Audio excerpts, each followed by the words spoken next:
We are joined from Cairo by an expert at the Al-Ahram Center for Political and Strategic Studies, Dr. Mohamed Ezz Al-Arab. Thank you very much for joining us here on Q News. So what do we expect as a result from Jordan's Syria summit? An attempt from the side of a number of Arab states, key Arab states like Egypt, Emirates, Qatar, Jordan, Iraq, as well as other Western countries.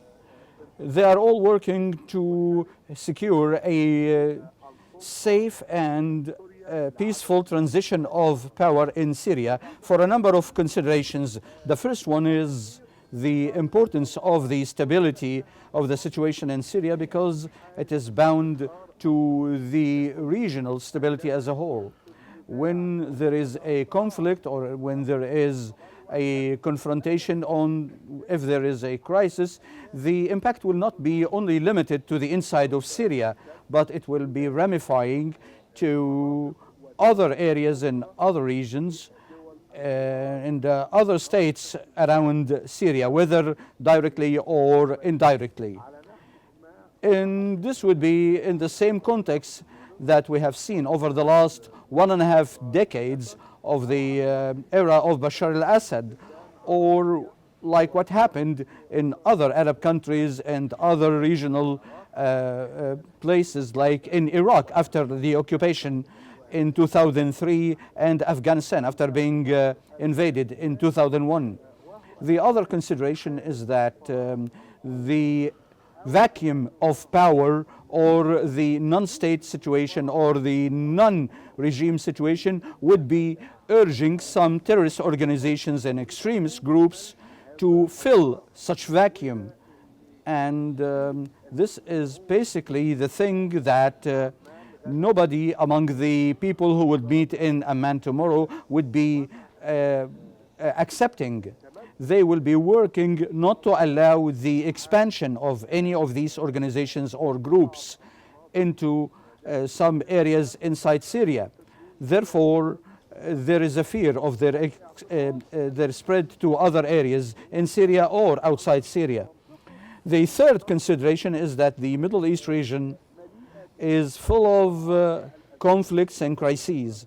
And here we could be speaking about the repercussions of instability inside Syria. And this will be adding to the cost of instability in the Middle East, especially that there are many other dimensions that pertain to these societies, like the humanitarian situation, the livelihood problems. So the upcoming period might witness some crises, some humanitarian crises facing the Syrian citizens in different areas of Syria. Therefore, the meeting in Amman, Jordan, will be discussing how to limit the humanitarian crises that might be facing the citizens in Syria. And Doctor, why does Israel describe or consider the occupied Golan Heights as, and I quote, vital land for Israelis?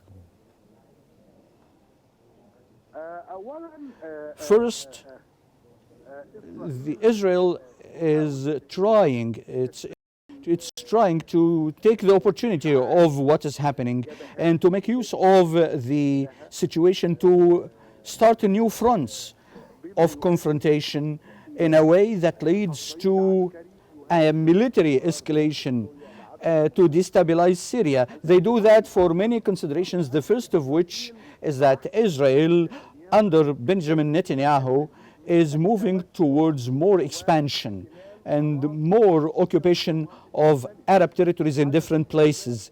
This has happened in Lebanon, and this has happened before in Gaza, and more expansion in the West Bank. So with the fall of the regime of Assad, this is a golden opportunity for more expansion of Israel in Qnews, in Jabal al-Sheikh area, and this Israeli expansion is bound with the conduct of the current government in Israel that wants to be more expanding and more engulfing Arab territories. There is also another consideration, which is that Israel wants to create some new situation on the ground against the regime that is still under making. It wants to build a new status quo against the yet to be formed situation in Syria, because Syria is now in a political vacuum and it is transitioning into a new regime. So Israel wants in this context to create some new fact by occupying and taking certain areas in Golan and around Golan, so as it would not be returning Golan anymore to Syria. So Golan becomes fully Israeli and not Syrian anymore.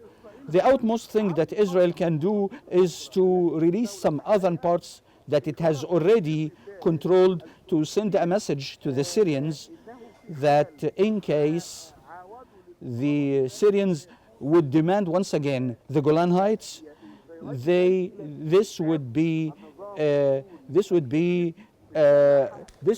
a confrontation for the Syrian new regime. The same way that Israel has been abusing the territories of the former Syrian regime. There is a third consideration. Israel wants to limit any kind of threat that could come from the Syrian front, because Israel considers Syria as one of the areas of influence of Iran in the Middle East, one of the axes of resistance supported by Iran, and Shiite militias were coming from Iraq and from Iran, and they consider Hamas and Hezbollah and the Houthis in Yemen as parts of these axes that are attached to Iran. So Israel believes that ending the Iranian influence in Syria is a priority for Israel. Israel wants this to be controlled, and this is a systematic plan by Israel to ignite the front with Syria and to have a military escalation with the new Syrian regime in order not to allow any threat from Syria to Israel. Okay, and of course, Antony Blinken, the US Secretary of State, has had talks on Syria in an unplanned trip to Iraq. What might you think the key points that were discussed were?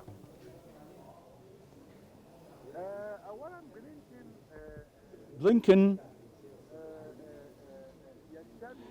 belongs to the Biden administration, and Blinken is working to discuss things about the new Syria in Iraq.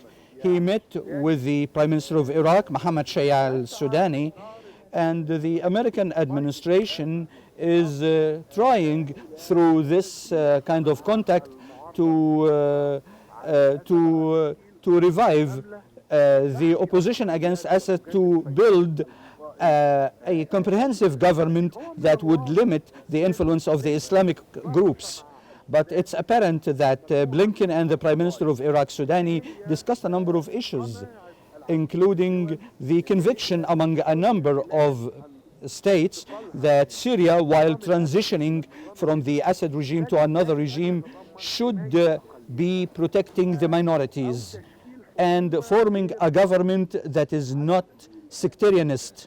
And also, he might have discussed how to cooperate with Iraq, so Syria would not be a base for terrorism or affect the rest of the countries of the region. Okay, well, thank you very much for joining us from Cairo. That was expert at the Al-Ahram Center for Political and Strategic Studies, Dr. Mohamed Ezz Al-Arab. Thank you very much for your insights.